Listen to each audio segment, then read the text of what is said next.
시간 우리를 구원하신 주님의 그 크신 사랑 앞에 감사하며 주님의 전으로 나아왔습니다. 잠시 기도할 때 나의 구원자 되신 주님 감사합니다. 주님의 그 크신 구속의 은혜 앞에 감격하게 하시고 우리의 마음과 뜻과 정성을 다하여서 나의 구원자를 전심으로 예배하게 하옵소서. 잠시 기도하도록 하겠습니다. 살아계신 아버지 하나님 감사합니다. 주께서 허락하신 은혜로 주님의 전 앞에 나왔습니다. 주께서 우리에게 허락하신 그 은혜가, 그 구속의 놀라운 은혜가 이 시간 우리의 삶 속에서 고백되어지길 원합니다. 아버지 하나님, 예배를 주님으로 기뻐 받아 주시옵소서. 아버지 하나님, 이 세상 가운데서 가장 소중하신 분 주님을 바라보게 하시고 나의 구원자 앞에 내가 할 수 있는 모든 것으로 최선의 것으로 예배하는 귀한 시간 되게 하시옵소서. 주의 예배를 기뻐 받아 주시옵소서. 마음과 뜻과 정성이 온전히 주님께만 향하게 하시옵소서. 혹 세상 가운데 많은 유혹이 있을지라도 신앙을 지켜나가는 믿음의 백성 될 수 있도록 함께 하여 주시옵소서. 주님 홀로 영광 받아 주시옵소서. 나의 주 나의 하나님 감사드립니다. 우리를 구원하여 주시고 그 구원에 합당한 삶을 살아갈 수 있도록 지금 이 시간에도 예배의 자리로 불러주시니 감사합니다.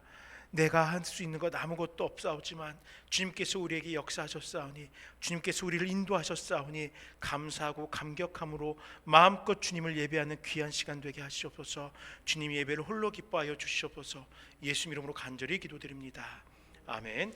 우리 함께 전능하신 나의 주 하나님 찬양 드리도록 하겠습니다. 전능하신 나의 주 하나님 함께 찬양하도록 하겠습니다.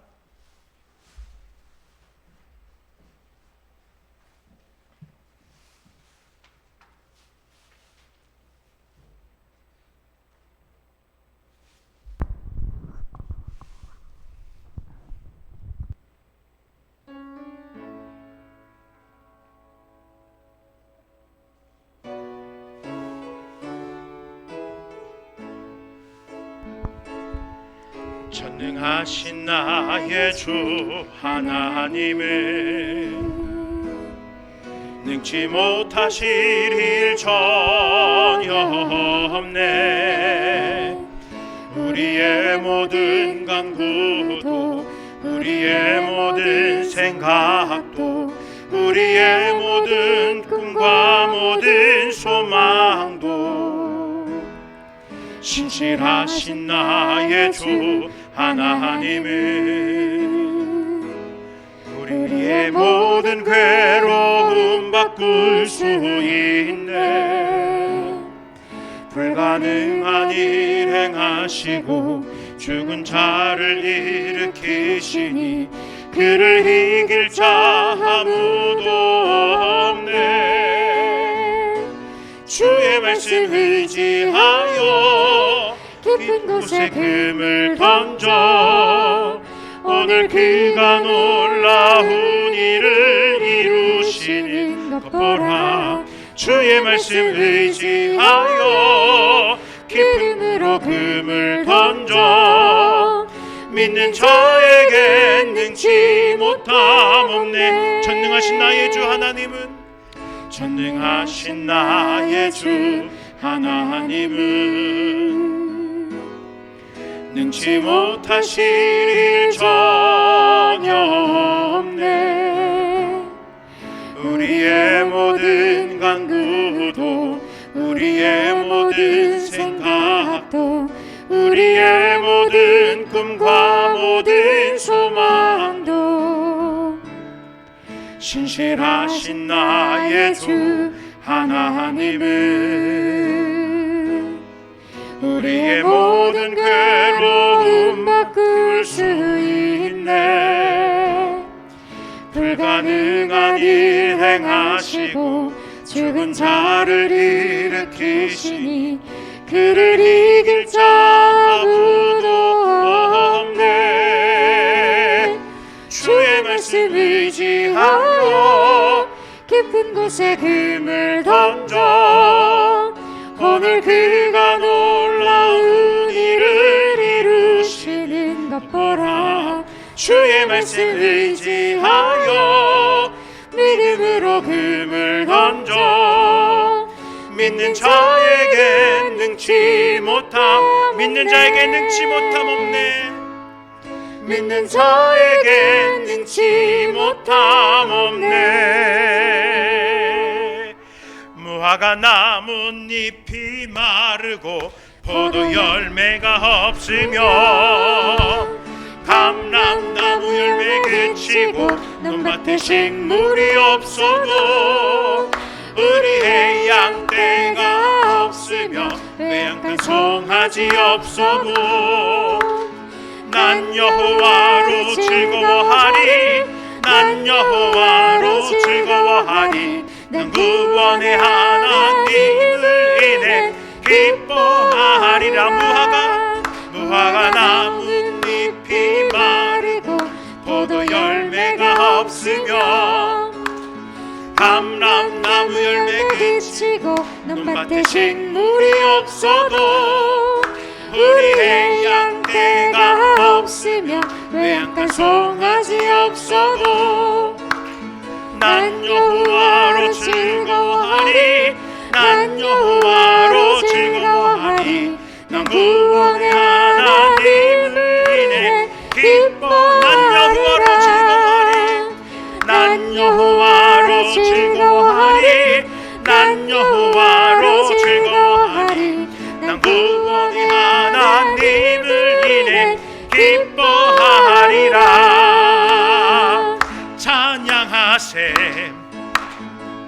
찬양하세 전심으로 소리 높여 찬양하세 찬양하세 찬양하세 찬양하세 왕께 소리 높여 찬양 드리세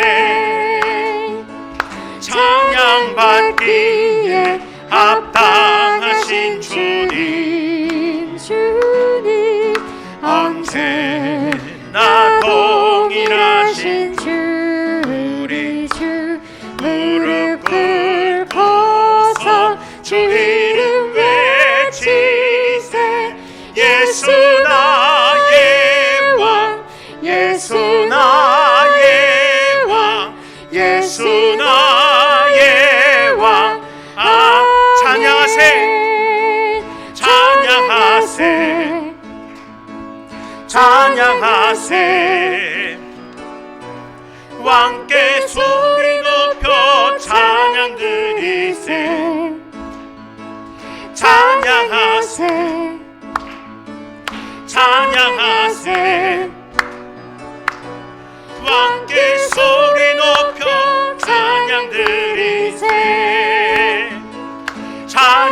찬양받기에 합당하신 주님 주님 언제나 동일하신 주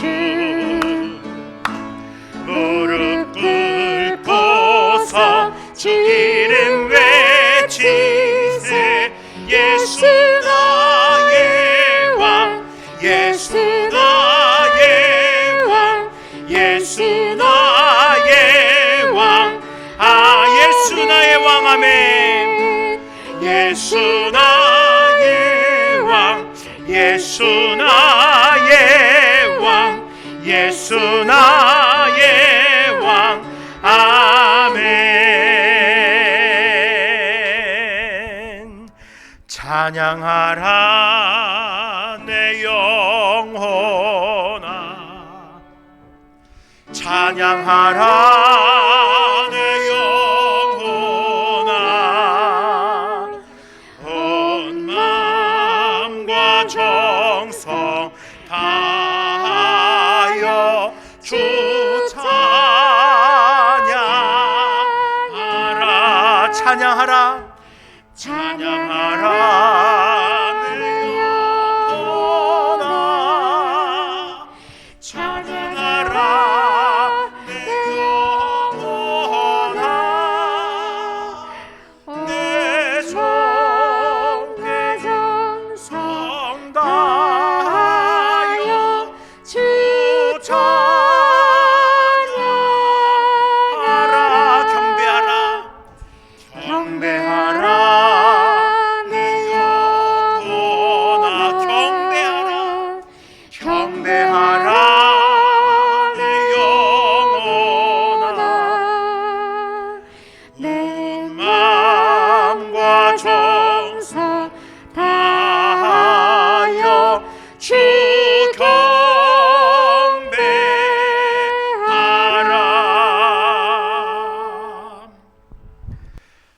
하나님 감사합니다. 이 시간 주님 앞에 나와 온전히 주님만을, 나의 구원자 되신 주님만을 경배하길 원합니다. 이 예배를 주님 기뻐 받아 주시옵소서. 주님, 우리의 심령 가운데 함께하여 주셔서 우리의 간절한 소망, 이 예배가 온전히 주님 앞에 상달되기를 원하는 간절한 소망으로 나온 주의 백성들을 만나 주시고 그들의 삶을 다스려 주시고 그들의 삶 속에서 오직 구원자로, 통치자로, 만왕의 왕으로 자리하여 주시옵소서. 이 시간 주님께 나아가는 우리 모든 성도들 말씀 앞에 겸손하게 하시고 그 말씀으로 인하여서 변화되어지는, 깨우쳐지는 시간 될 수 있게 하여 주시옵소서. 예수 이름으로 간절히 기도드립니다. 아멘.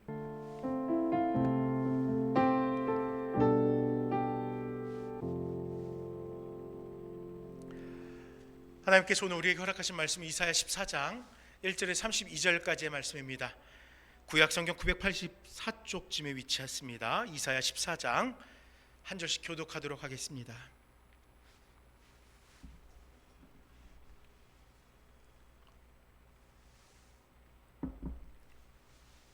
이사야 14장 1절부터 한 절씩 교독하겠습니다.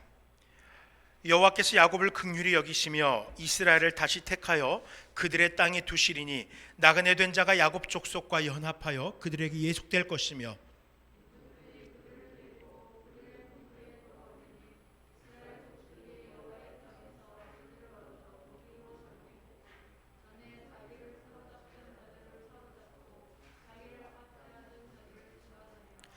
여호와께서 너를 슬픔과 곤고와 및 내가 수고하는 고역에서 놓으시고 안식을 주시는 날에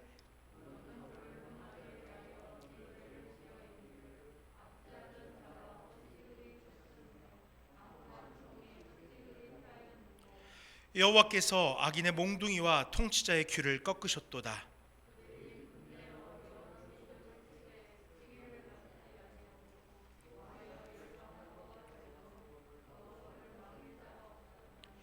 이제는 온 땅이 조용하고 평안하니 무리가 소리 높여 노래하는도다.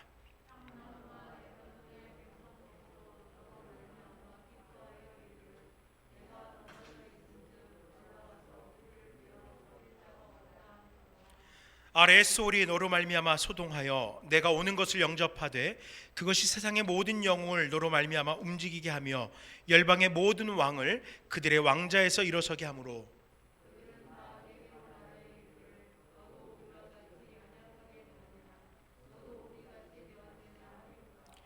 내 영화가 스올에 떨어졌으며 내 비파 소리까지로다. 구더기가 내 어깨에 깔리며 지렁이가 너를 덮었도다.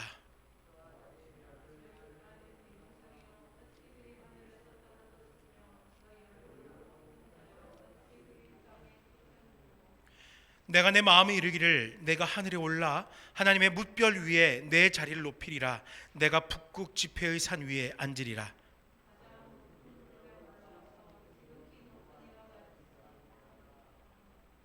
그러나 이제 내가 스올 곧 구덩이 맨 밑에 떨어짐을 당하리로다.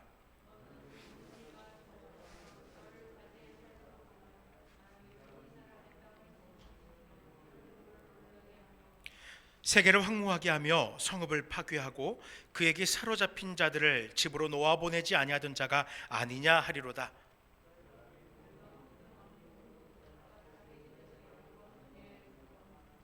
오직 너는 자기 무덤에서 내쫓겼으니 가증한 나무가지 같고 칼에 찔려 돌구덩이에 떨어진 주검들에 둘러싸였으니 밟힌 시체와 같도다.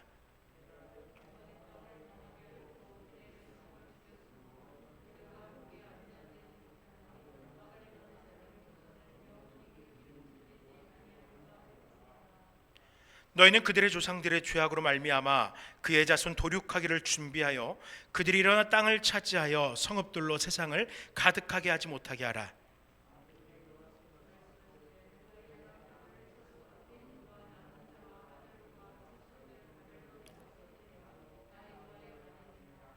내가 또 그것이 고슴도치의 굴혈과 물웅덩이가 되게 하고 또 멸망의 빗자루로 청소하리라. 나 만군의 여호와의 말이니라 하시니라.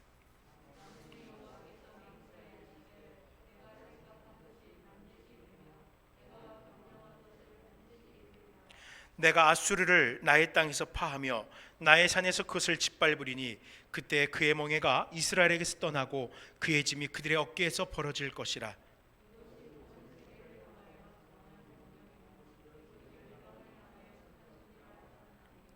만군의 여호와께서 경영하셨은즉 누가 능히 그것을 패하며 그의 손을 펴셨은즉 누가 능히 그것을 돌이키랴.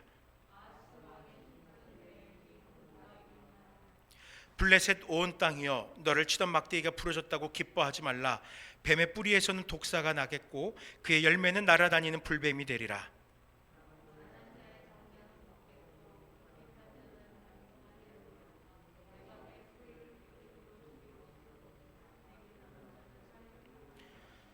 성문이여 슬피 울지어다. 성읍이여 부르짖을지어다. 너 블레셋이여 다 소멸되리로다. 대저 연기가 북방에서 오는데 그 대열에서 벗어난 자가 없느니라. 그 나라 사신들에게 어떻게 대답하겠느냐. 여호와께서 시온을 세우셨으니 그의 백성의 공고한 자들이 그 안에서 피난하리라 할 것이니라. 아멘. 잠시 기도하겠습니다. 아버지 하나님, 이 시간 주님의 말씀 앞에 겸손케 하여 주시옵소서. 하나님의 공의를 바라보고 또 바벨론의 패망을 바라봅니다. 혹여라도 우리가 하나님의 그 공의로우심 가운데에서 패망의 자리로 옮겨가지 않도록 주님 우리의 신앙을 지켜주시고 주님 앞에 온전할 수 있도록 도와주시옵소서. 전하는 자와 듣는 자 모두에게 겸손함으로 주님의 말씀 앞에 서도록 하시길 원하며 예수 이름으로 기도드립니다. 아멘.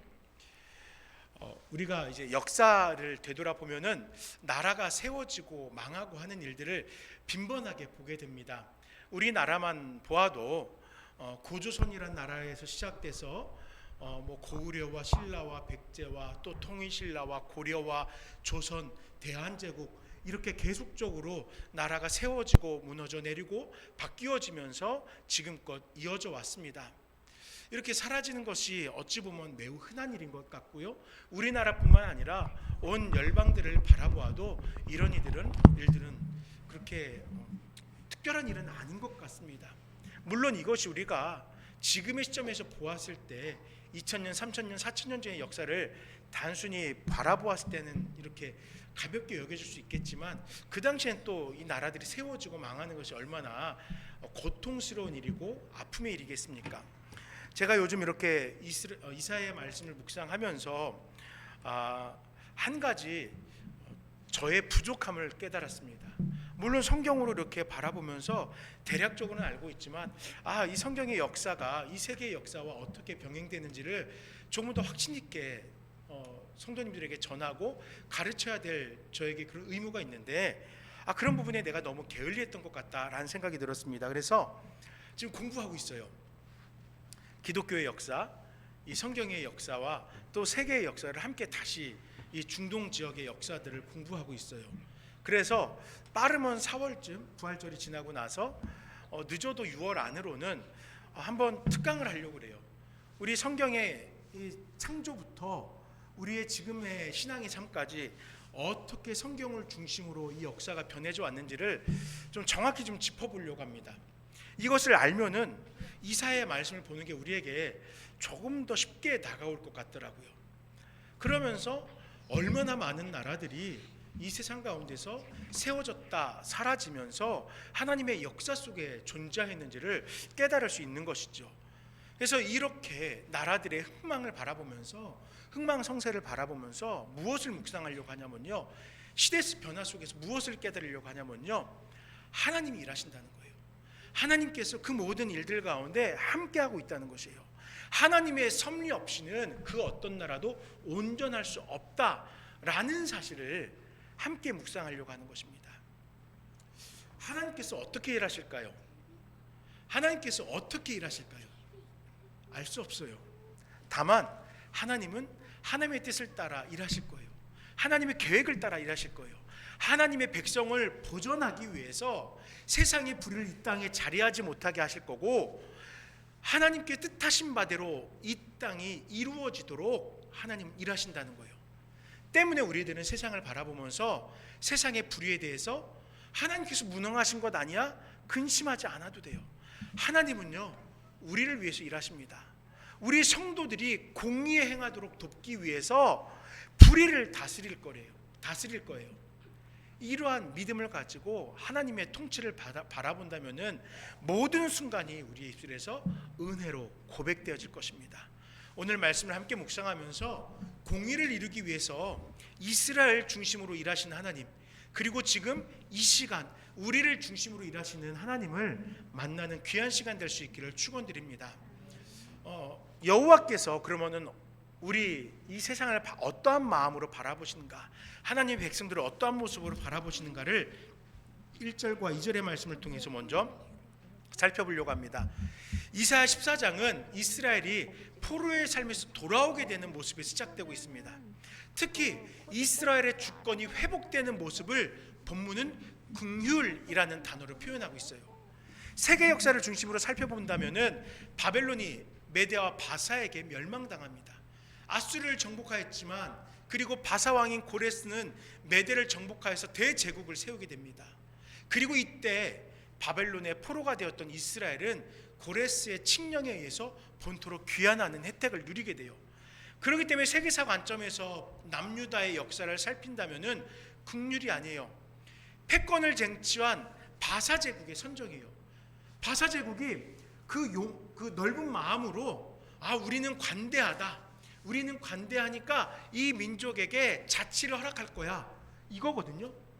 이것으로 이 이스라엘을, 남유다를 예루살렘으로 돌아가게 한 거예요.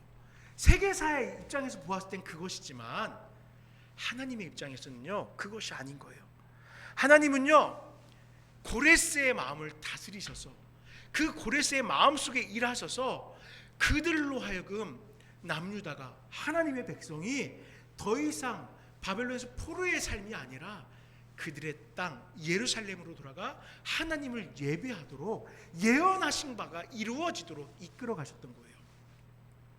하지만 본문은 분명히 이야기합니다. 여호와께서 야곱을 긍휼히 여기시며 이스라엘을 다시 택하여 그들의 땅에 두시리라. 하나님이 약속하셨던 그 일을 분명하게 이루실 것이다라는 것이 하나님의 긍휼이라는 표현으로 우리에게 다가오고 있는 것입니다. 이 긍휼은 결국은 회복이에요. 이스라엘의 회복은 하나님의 계획이었습니다. 이방 나라들이 강성하였고 이방 나라들의 패권이 더욱더 이스라엘을 압제할 것 같았지만 하나님께서 이방 나라들을 다스리시며 이스라엘로 하여금 다시 그들의 땅으로 돌아가게 하신 거예요. 왜 하나님은 이렇게 복잡하게 일하실까요? 생각에 이스라엘을 강하게 하셔서 이 바벨론을 정복하게 하고, 또는 반란을 일으켜서 이 바벨론에서 이스라엘이 강력하게 해서 유다로, 예루살렘으로 돌아가게 하면 되잖아요. 출애굽을 바라보면 우리는 충분히 그런 모습을 생각할 수 있어요.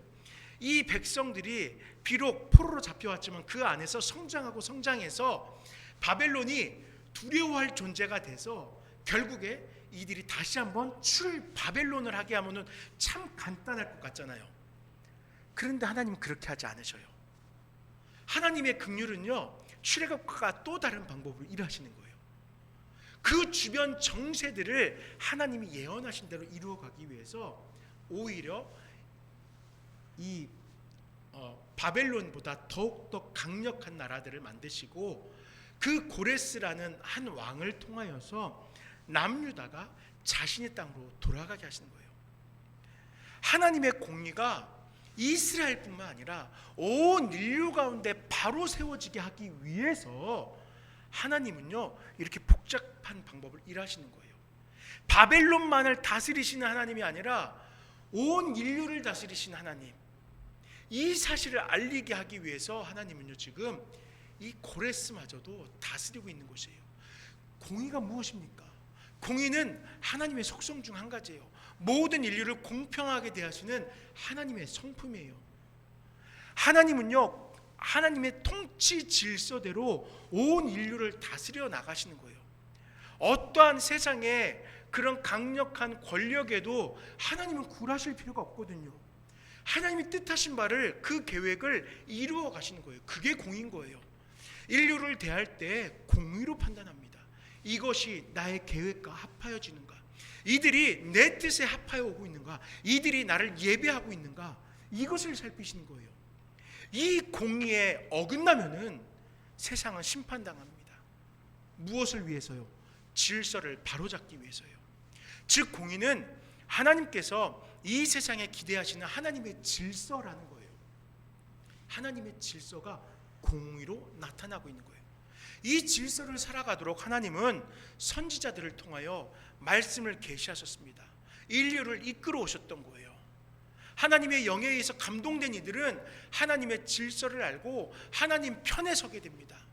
계시된 말씀을 듣고 묵상할 때마다 분별케 되는 거예요. 무엇이 하나님의 뜻인가? 때문에 하나님의 뜻이 선포되어졌음에도 깨우쳐지고 있음에도 불구하고 변화되지 않는, 교정되지 않고 여전히 하나님의 질서를 외면하는 자들은 하나님이 직접 다스리고 심판하십니다.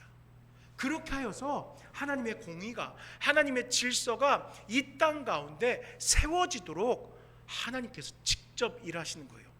하나님의 계획이 온전하게 이루어지도록 직접 일하시는 거예요. 제가 간혹 사용하는 말 중에 역사의 중심이라는 표현이 있습니다.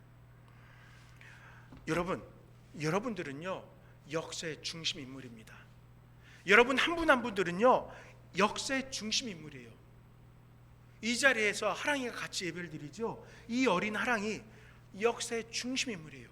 하나님께서는요 하랑이를 그 중심에 세우시고 하랑이를 위하여서 하나님의 계획이 맞춰질 수 있도록 하랑이를 중심으로 일하셔요. 사야가 함께 예배하고 있죠. 사야라는 한 청년이 이 혼란스러운 세대를 살아가면서 하나님의 일꾼으로 그 사명에 붙들림 받아 살아갈 수 있도록 하나님은 사야를 중심으로 일하셔요. 우리는 역사의 중심 인물이기 때문에요. 하나님은요 70억 80억 인구가 있죠. 이 가운데서 하나님을 나의 구원자로 나의 구주로 고백하며 살아가는 모든 한 사람 한 사람을 이 세상의 중심으로 주인공으로 삼으시고 그들에게 합당한 은혜로 이 세상을 이끌어가고 있는 거예요. 다시 말하면 하나님은요 믿는 자가 70억이면은 70억 개의 계획을 가지고 이 세상을 이끌어가고 있는 것이에요. 놀랍게도 서로 상충되지 않도록, 놀랍게도 그 계획 하나하나가 궁극적으로는 하나님의 구속하심을 나타낼 수 있도록 서로 도우며 이 세상을 지배하고 있다는 거예요. 이 세상에서 하나님께 택하신 한 명 한 명이 아버지의 뜻을 따라 살아갈 수 있도록 긍휼하심으로 우리들을 살피시면서 이끌어가고 있는 것이에요. 우리를 구원하시겠다는 하나님의 의지를 꺾지 않고 인도해 가신다는 거예요. 그리고 여호와께서 야곱을 긍휼히 여기시며 이스라엘을 다시 택하여 그들의 땅에 두심으로 질서를 세우고자 하나님을 외면한 이방을 다스리며 때로는 이스라엘을 자극하는 심판의 도구로, 때로는 이스라엘의 번영을 위한 도구로 이 이방을 사용하셔서 궁극적으로 하나님의 백성인 우리가 번창할 수 있도록 이렇게 일하신다는 거예요. 그 말씀이 여호와께서 야곱을 긍휼히 여기셨다라는 택한 자들을 긍휼히 보시는 하나님의 은혜라는 것입니다. 그리고 이제 3절에서 23절까지의 말씀은 그 이후에 바벨론을 심판하시는 하나님의 모습을 기록하고 있습니다. 하나님의 공의가 무엇이라고 했습니까? 하나님의 질서라고 했어요. 하나님의 질서에 위배되면은 하나님은 그들을 적당한 때가 되었을 때 반드시 심판하십니다. 그래야 질서가 세워지기 때문이에요. 제가 즐겨 보는 TV 프로 중에 뭉쳐야 찬다라는 프로가 있어요. 은퇴한 운동선수들이 축구팀을 만들어서 축구를 합니다. 그러면서 전국에 축구 좀 한다 하는 조기축구회와 더불어 시합을 해요. 근데 은퇴한 선수들이지만, 물론 축구 선수는 아니지만 이들이 운동을 하던 사람들이라 꽤 잘해요. 그러니까 이 일반인들인 조기축구회 사람들은 어떻게 하냐면요, 반칙을 할 수밖에 없어요. 좀 거칠게 반칙을 해요. 거칠게. 근데 거칠게 반칙을 하니까 이 사람들이 억울한 거예요. 아니 반칙인데 왜 심판이 경고를 주지 않느냐는 거예요. 억울하죠. 분명히 반칙인데 불어줬으면 좋겠는데 안 불어주니까 억울해요. 그런데 여러분, 심판은 그걸 다 보고 있어요. 결코 그냥 놔두지 않아요. 아주 중요한 순간에 분명히 그것에 대해서 지적을 합니다. 경기를 끊고 경고 사인을 줘요. 잘못했다는 거예요. 어쩌면 우리가 그들과 같아요. 우리 믿는 자들이 볼 때는 아니 이 세상 사람들 저렇게 반칙하면서 살아가는데 하나님 왜 가만두십니까? 당장 경고하셔야죠. 당장 저들을 탓하셔야죠. 심판하셔야죠. 우리의 마음속에는 이런 마음이 생겨날 수도 있어요. 하나님 너무하신 거 아니에요? 왜 저들의 죄악을 그냥 두시는 거예요? 아니더라고요. 하나님은요 그들의 죄가를 쌓아두시는 거예요. 그래 너네 한번 그렇게 해봐. 얘들은 내가 축복하는 자들이기 때문에, 내가 보호하는 자들이기 때문에, 내가 함께하는 자들이기 때문에 얘들의 눈물을 내가 알고 내가 지킬 거야. 그렇지만 너네 계속 그렇게 반칙하고 계속 그렇게 잘못된 길로 가. 너네 어떻게 하려는 거야? 너네 궁극에는 어떻게 하려는 거야? 하나님은 그들을 그렇게 방치해 두고 있는 거예요. 그것이 바로 바벨론의 패망의 모습을 통해서 발견하게 되는 하나님의 공이라는 거예요. 이스라엘에 대한 회복의 예언이 이사야에게 전해진 후에 하나님은 이스라엘을 집어삼킨 바벨론에 대한 예언을 이제 전하십니다. 5절에 여호와께서 악인의 몽둥이와 통치자의 귀를 꺾으셨도다 라고 말씀해요. 그렇습니다. 하나님 앞에 바벨론은 악인 그 이상이 될 수 없어요. 아무리 그들의 국력이 강성할지라도 하나님 앞에서 그들은 악인일 뿐이에요. 그들이 큰 나라를 이루고 엄청난 국력을 자랑하고 이방에 영향력을 끼칠지라도 그들은 악인에 불과하다는 거예요. 이 바벨론이란 나라가 궁금하죠. 어느 정도의 국력을 자랑했는지요. 그 당시에 이 나라의 성이, 바벨론의 그 성벽이 한쪽 끝에서 한쪽 끝까지가 70km였대요. 성벽을 70km를 세웠어요. 정사각형으로. 그리고 메소포타미아 강을 그들 가운데로, 그들의 그 성도시 가운데로 이끌어들여서 물에 부족함이 없게 살아갔어요. 성벽이 3중이에요. 그런데 그 성벽 하나의 높이가 몇십 미터입니다. 그 성벽 하나의 넓이가 요즘으로 따지면은 8차선 도로예요. 물론 자동차 8대가 지나가는 게 아니라 말 8마리가 동시에 지나갈 정도의 넓이니까 아마도 지금으로 따지면 8m에서 10m 정도 이렇게 될 것 같은데, 성벽 하나가 이거예요. 그만큼의 성벽이 3개가 세워져서 바벨론을 강력하게 지켜주었어요. 그리고 자신들의 국력을 자랑하기 위해서 무려 65m에 되는 높은 신전을 쌓았습니다. 얼마나 견고하고 웅장하게 지었냐면요, 지금 그 터가 여지껏 남아있어요. 너무 놀라워요. 그들의 국력, 그들의 가진 힘, 그 당시에 그들의 영향력 어마어마하게 놀라워요. 그런데 그 권세를 하나님은 용인하지 않으셨어요. 하나님의 질서는 악인의 강성함을 용납하지 않으셨던 거예요. 왜요? 그들의 권세는 하나님의 질서를 무시한 권세이기 때문입니다. 그래서 6절에 그들이 분내어 여러 민족을 치되 시기를 맞이 아니하였고 노하여 열방을 억압하였다. 그들의 행적에 대해서 하나님은 이렇게 이사야에게 기록하게 하셨던 거예요.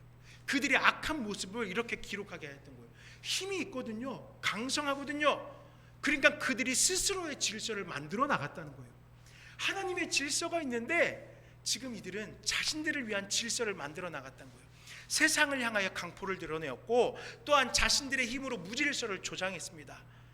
그래서 하나님께서 그들을 친히 심판하셨던 것이고, 하나님의 심판이 세상의 질서를 바로잡음으로 온 땅이 조용하고 평온하게 되었던 것이에요. 2주 전인가요? 바벨론의 그 패망의 모습을 이야기하고 그 바벨론의 그 터에 양떼들조차 자리하지 않을 것이다. 아라비아 유목민들조차 그 땅을 취하지 않을 것이다 라고 말씀을 우리가 함께 나눴었잖아요.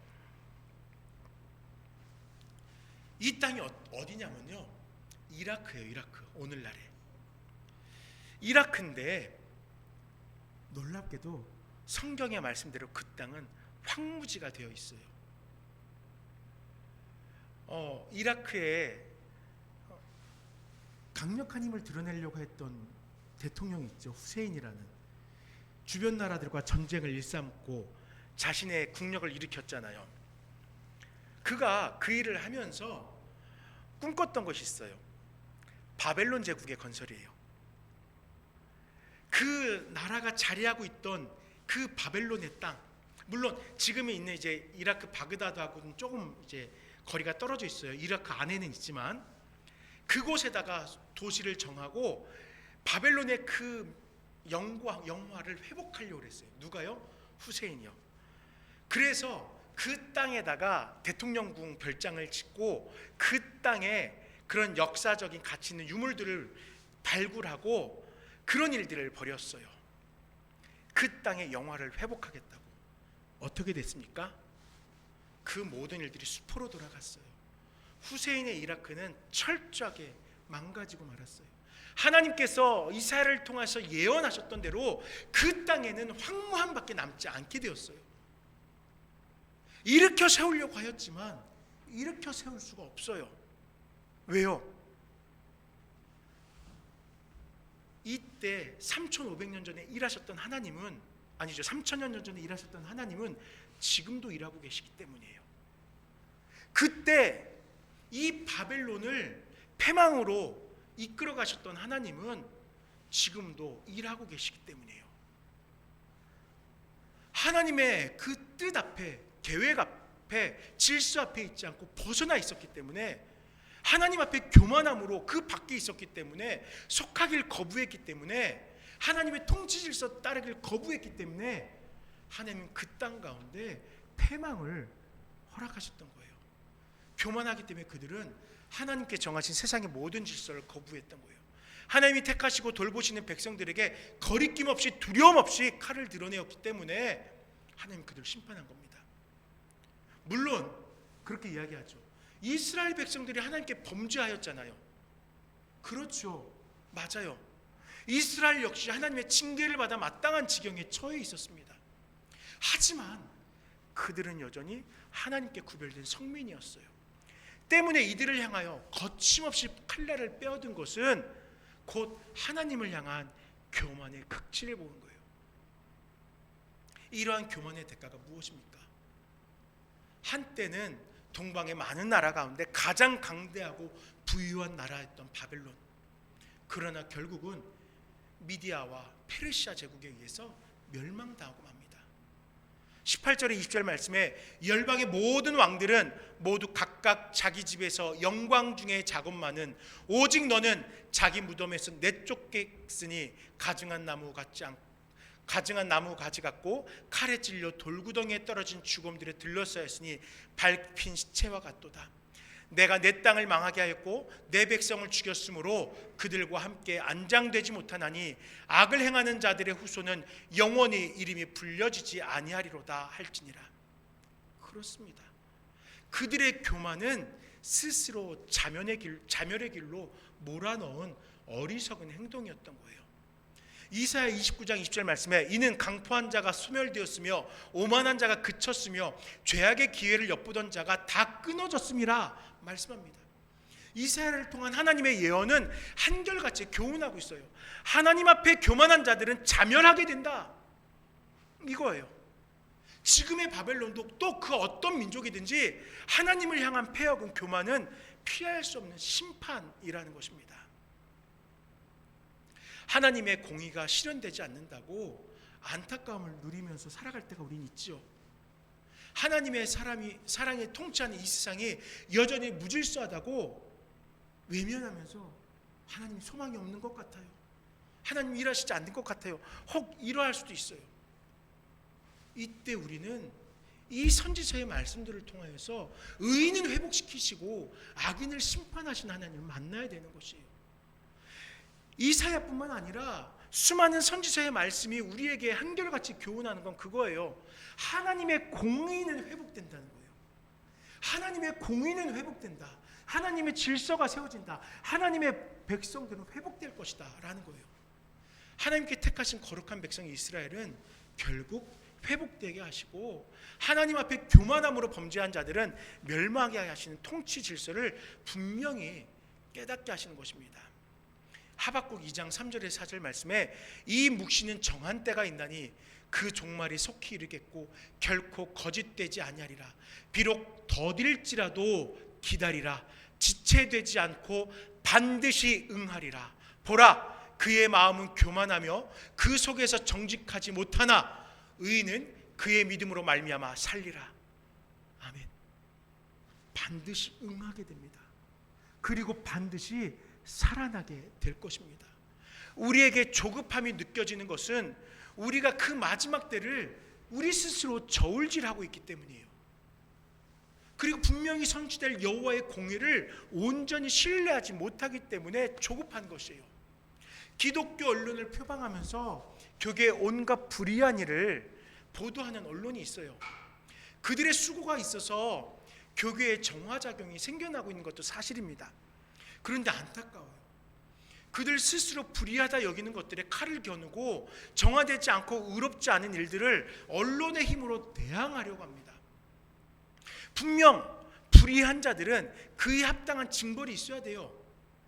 하지만 왜 성도가, 왜 주님을 본받아야 할 성도가 불의를 위해서 칼을 빼드냐는 거예요. 심판하신 자는 하나님이신 거예요. 하나님은요, 심판받아 마땅한 자들을 들어서 하나님의 공의를 세워나가십니다. 우리들이 굳이 심판의 칼날이 되지 않아도 하나님은 심판하신다는 거예요. 마태복음 26장 51절에 여러분들 잘 아는 사건 하나 기록되어져 있어요. 베드로라는 예수님의 제자가 스스로 심판의 칼을 빼들었습니다. 어떤 때였어요? 종교 지도자들이 가룟 유다와 함께 예수님을 붙잡으러 왔죠. 억울하죠. 우리 예수님을 잡아가려고 하니까 베드로 입장에서 분이 나죠. 그가 칼을 빼앗들어서 그 앞에 왔던 충성된 대제사장의 종 말고의 귀를 쳐 떨어뜨렸어요. 우리는 요한의 증언을 통해서 그가 베드로였다, 말고라는 대제사장의 종의 귀가 내리쳐졌다 알고 있어요. 너무 끔찍한 장면이고 혼란스러운 장면이에요. 그런데요, 이때 예수님이 말씀하십니다. 내 칼을 도로 칼집에 꽂으라. 칼을 가지는 자는 다 칼로 망하느니라 라고 말씀합니다.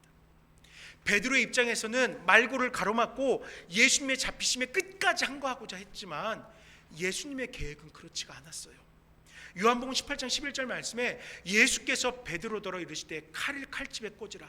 아버지께서 주신 잔을 내가 마시지 아니하겠느냐, 이렇게 말씀합니다. 이것은 하나님께서 나에게 맡기신 일이야. 하나님의 계획이야. 내가 그 일을 따라 행해야 되는데 왜 이 잔을 마시지 못하게 하는 거야? 그 칼 도로 집어넣어. 베드로에게 이렇게 말씀한 거예요. 이 또한 이 세상의 질서 속에서 하나님이 계획하신 바를 이루어 가신 순간이라는 거예요. 사람들이 자기의 의롭다 생각하는 것, 내가 옳다 여기는 것으로 스스로 심판의 칼을 빼들려고 하는 것이 오히려 하나님의 계획을 가로막는 일들이 될 수 있다라는 것이에요. 불의한 일들이 가득합니다. 그러나 그 일들 또한 이유가 있어요. 용납할 수 없는 일이기에 분할 수 있습니다. 더욱이 이러한 문제의 주체가 교회이고 성도이고 목회자라는 사실에 더욱 충격적이고 염려될 수 있습니다. 그러나 중요한 것은 이때 우리는 심판하는 자가 되어서는 안 된다는 거예요. 이 세상의 질서까지 통치하시는 하나님께서 합당하시다면 그들을 심판하십니다. 그들을 엎드리게 하실 거예요.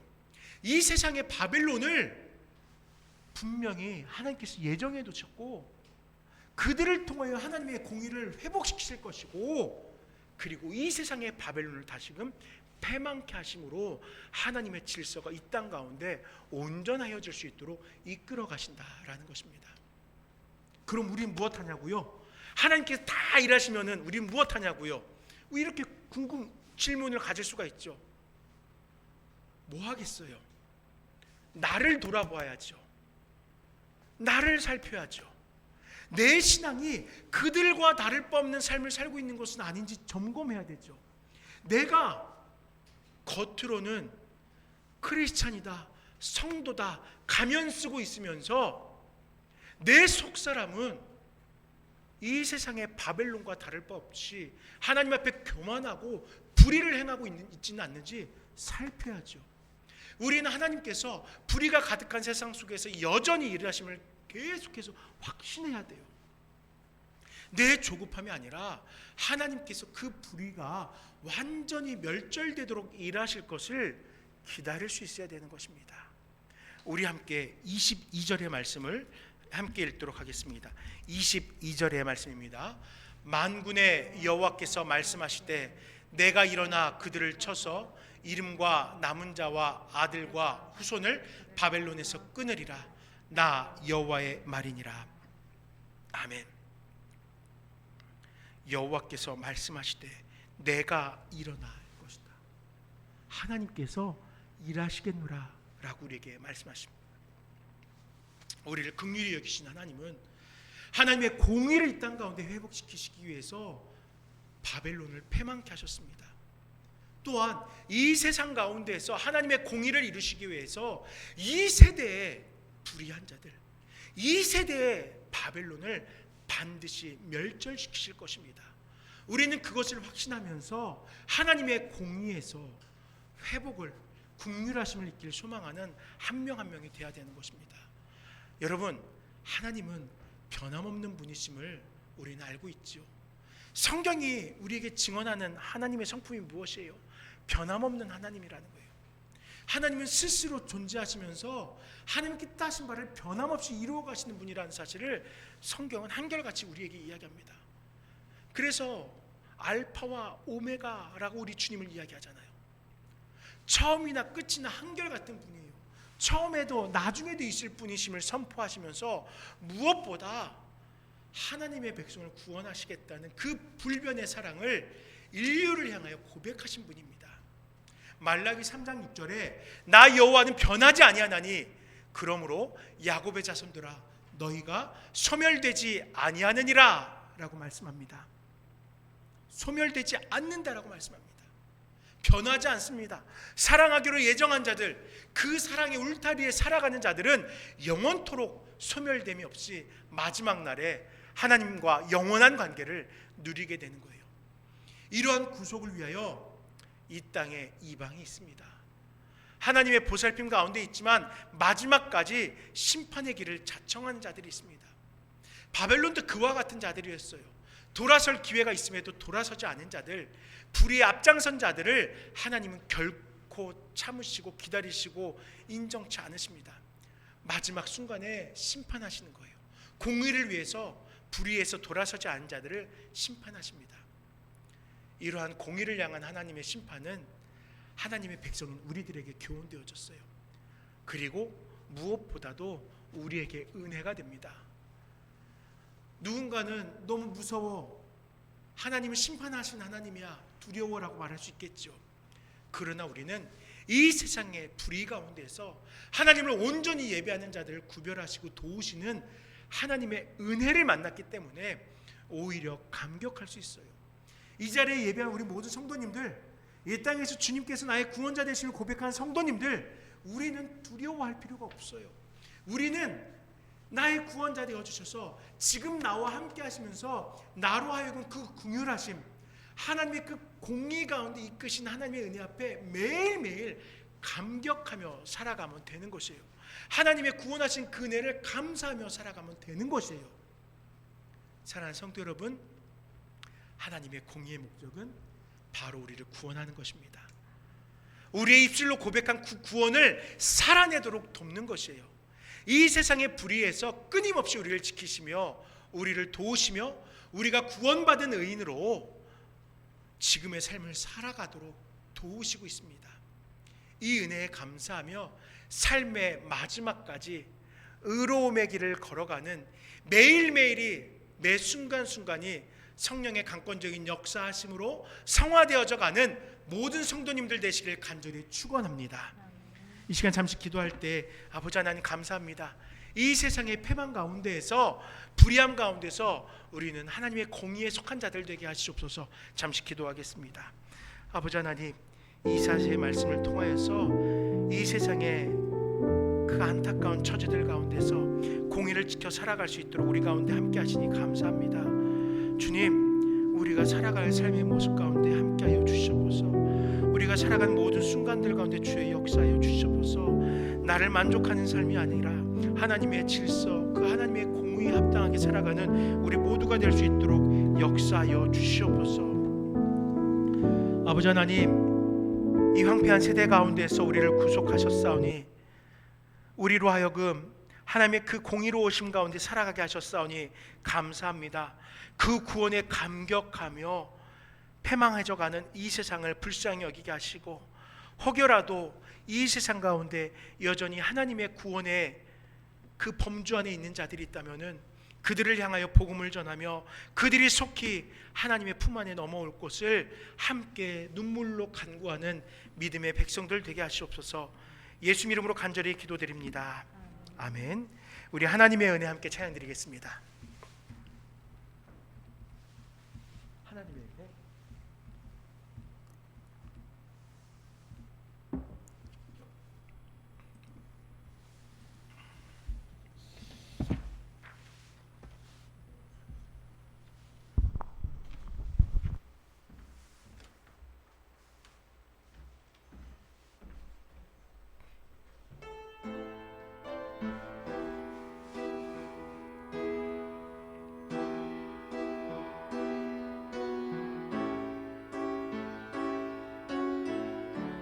나를 지으신 이가 하나님,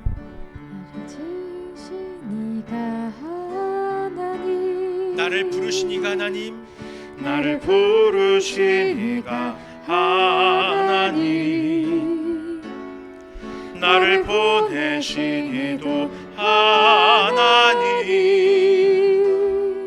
나의 나 된 것은 다 하나님 은혜라. 나의 달려갈 길, 나의 달려갈 길 다 가도록, 나의 마지막 호흡 다 하도록, 나로 그 십자가 품게 하시니, 나의 나 된 것은 다 하나님 은혜라. 한량없는 은혜, 갚을 길 없는 은혜, 내 삶을 에워싸는 하나님의 은혜, 나 주저함 없이